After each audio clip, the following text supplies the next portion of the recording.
ratio versus time. So it's very important that you understand I time is in seconds. Normal is 0.8 to 1.2. E time is in seconds. The ratio is going to tell us how much of the breath is allocated to I time versus how much is allocated to E time. And you do think of it like pieces of a pie. So it's always going to have a 1 in front of it. So the ratio is determined by, so I'm going to put a 1 in front and then a dot dot because that's how we write a ratio. And then the other part you get by taking the E time and dividing it by the I time.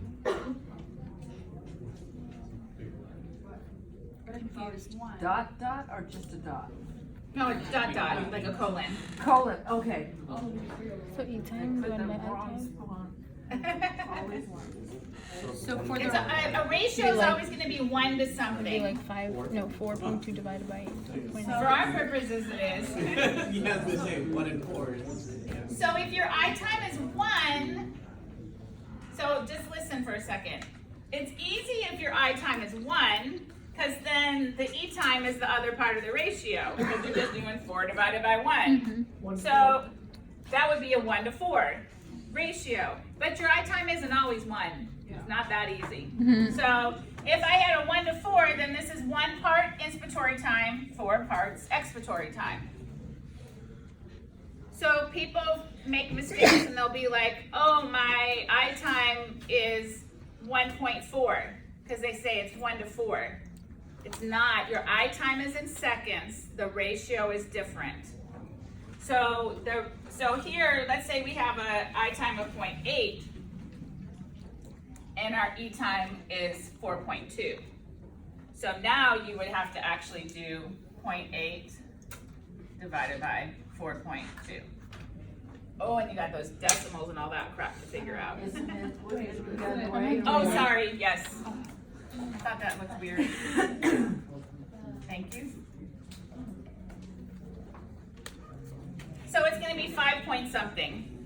So when it's 0.8, so this would be a 1 to 5.2? 5.25. Yeah, just 1 decimal place is fine. So 1 to 5.2 ratio. So that would equal 1 to 5.2 or 5.3, whatever. You include 1 decimal in your ratio.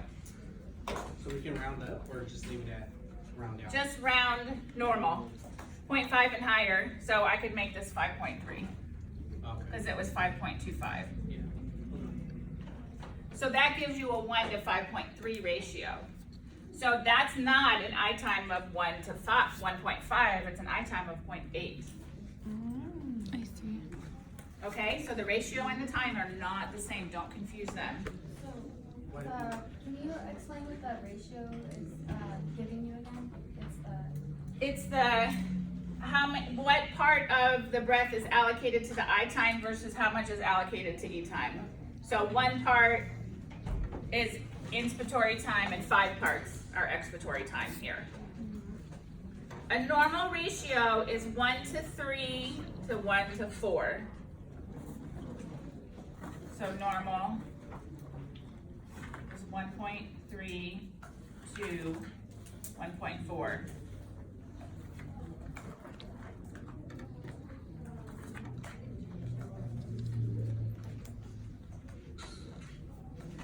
You will see longer ratios. You'll see 1 to 5, 1 to 6.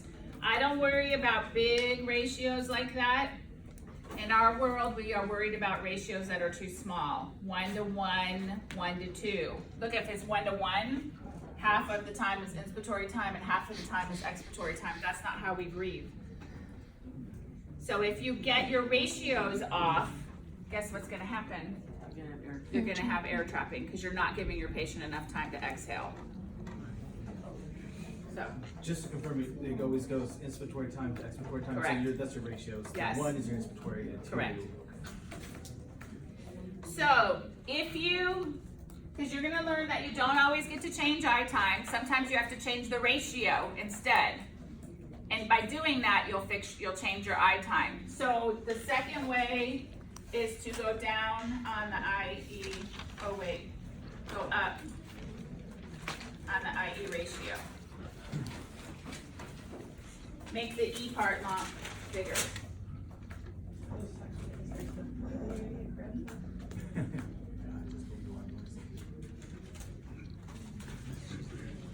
So some vents allow you to change the I time, some you change it by changing the ratio. It's all just the fun of the ventilator. What do you get to pick from? So if you have an I time, you can go down on the I time. If you don't have an I time, you make your ratio bigger. Because if I make my number go from 1 to 4 to 1 to 5.3, then I've given myself a longer expiratory time. Does that make sense? Okay. On the vents, are you able to change the IE ratio? Are you able to change the I or the E or only the E? On the ratio, you'll change only the E. It'll always stay 1 in front. Okay. The ratio will always stay 1 in front. You'll be making the E part larger if you want to fix air trapping. So in the world of respiratory, we don't worry about if our ratio is bigger. If it says, because I have students, they'll be like, the ratio is 1 to 6. That's perfectly fine. Don't make it too low. You can't have 1 to 1, 1 to 2, things like that. These are all the parameters we do without doctor's order. They're very important in making sure a patient is comfortable on the vent, they can breathe properly, and they don't have air trapping. Okay, everybody with me so far? Okay, so let's talk about the other thing that we can change. So that also affects the I time and the E time. So we have something else that's called flow. Flow, I like to think of as like the speed, just to help give you a definition which helps you understand at which the volume is delivered.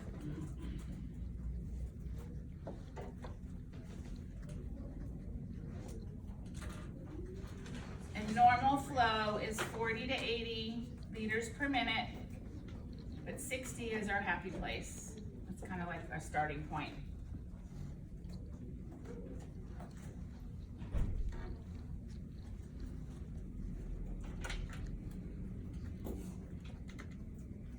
LP. Liters per minute. Liters per minute, okay.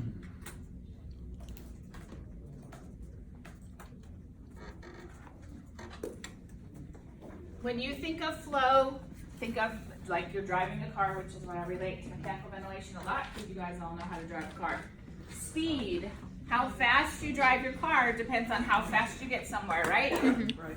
You're late to class and you got a quiz, you're gonna go drive a lot faster. Ravens, yep. Or you're gonna leave earlier. No matter Yeah. how early you leave those theaters curve, No matter how what? how early you leave, there's always someone on the road. Yeah, there's always traffic in Sacramento. So, okay. So think of flow like the speed, you guys. So the faster you drive somewhere, the quicker you get there. The slower you drive, the quicker you get, the longer it takes to get there. Sorry. I know, it's quicker no matter what in our world, huh?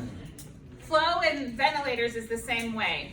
The higher the flow, the faster the breath will get delivered. The lower the flow, the longer it will take. So if I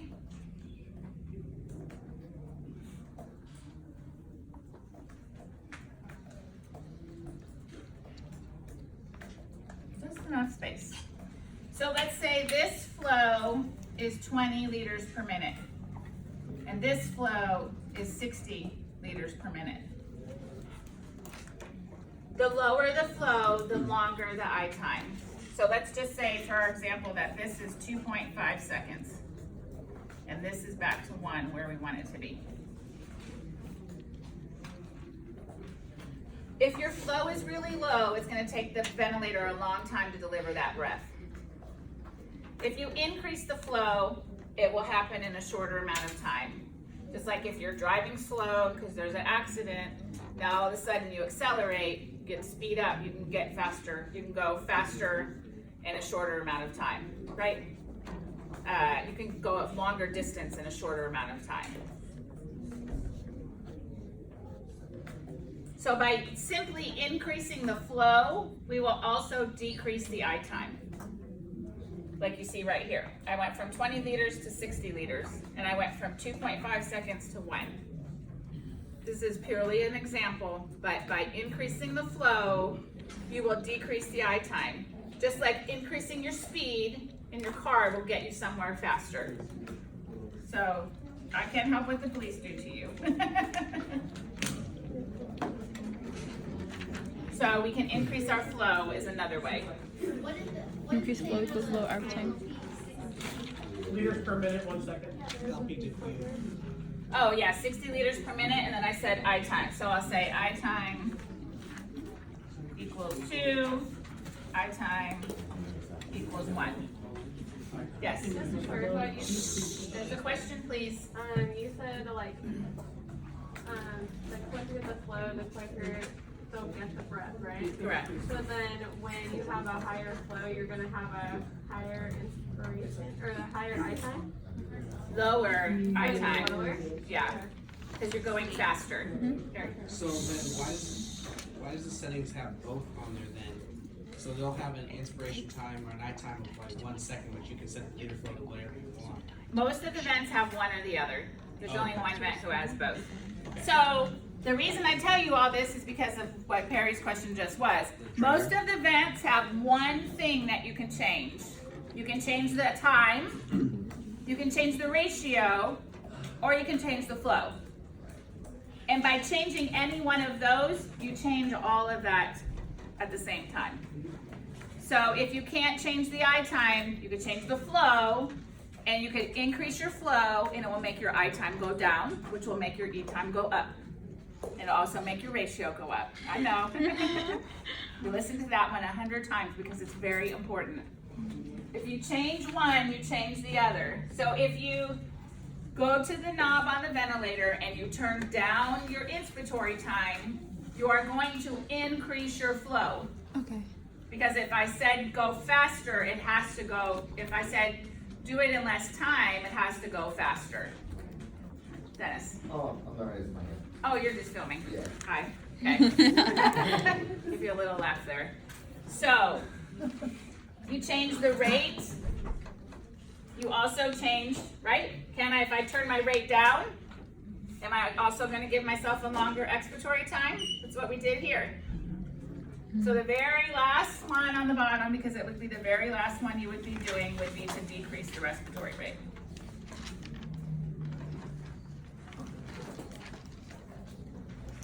We always do the other ones first.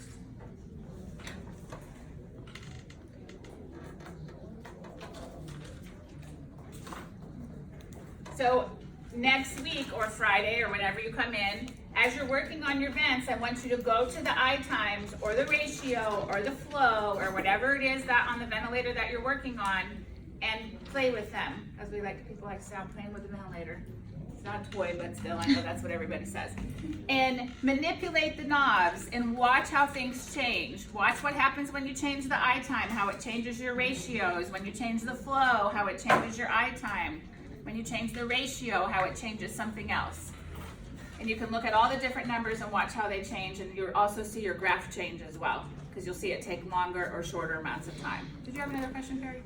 Yeah, just, so can we change, is there a set parameter or a calculation so I know how many liters will equal how many seconds?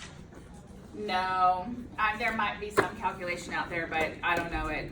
So 60 is just a general 1 second? Well, That's no, help- not. That's helpful? No, it's actually not. It's 60 is just the normal starting flow. Okay. How long, so let's talk about this scenario. How long your I time is gonna really depend on how much volume you have. So let's say you're using 60 liters per minute, but your tidal volume is only 200. Right. That will get in a lot faster than a tidal volume of 500, Right. okay? So there's one other possibility that can happen though. So let's look here at this long 20 liter, or this very short, very low flow. Right. Let's say that my patient needs a tidal volume of 500, and I want it to be delivered in 0.8 seconds. But I set the flow at 20. Do you think it would be able to do that? No. No, and it will actually tell you, it makes a little, it's not an alarm, but it's kind of like a like it'll say, question mark, do you want to increase the flow? Because it's gonna basically telling you, you can't do what you're trying to do. Because you're trying to deliver a volume in a certain amount of time with a flow that's too low. It would be like you trying to drive to San Francisco and you have to be there in 2 hours, but you're only gonna drive 20 miles per hour. It's not possible.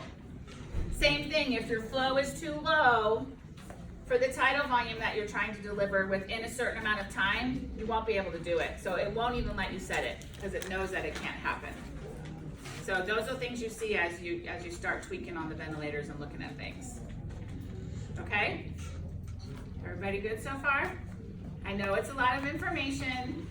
When it comes to these things, we're gonna have this in your labs next week. We'll have examples and you just have to practice it and use it.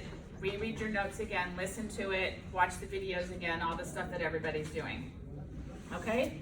So that was our time trigger. And of course, all the parts within the breath that we also talked about. What's the other trigger that we can have? Patient trigger. Yep. So let me, I think I'm gonna have to erase or I'm not gonna have enough room. So if you need a picture,